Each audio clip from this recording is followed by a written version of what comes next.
उजाड़ गांव के खेत में ग्रामीणों के चेहरों पर चिंता की लकीरें गहरी हो जाती हैं। उनकी उम्मीदें उनके पैरों के नीचे की फटी हुई धरती की तरह सूख जाती हैं। प्रार्थनाएं एक साथ उठती हैं, एक निर्दयी आकाश के खिलाफ, एक हताश गुहार।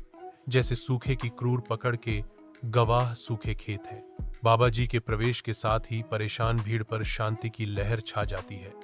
उनकी आवाज विश्वास से गूंजती है। अल्लाह की शक्ति पर विश्वास रखें, वह निश्चित रूप से हमारी मदद करेंगे। जैसे ही बादल एकत्रित होते हैं, आकाश भयावह रूप से गहरा हो जाता है, जो एक आसन्न तूफान का संकेत देता है।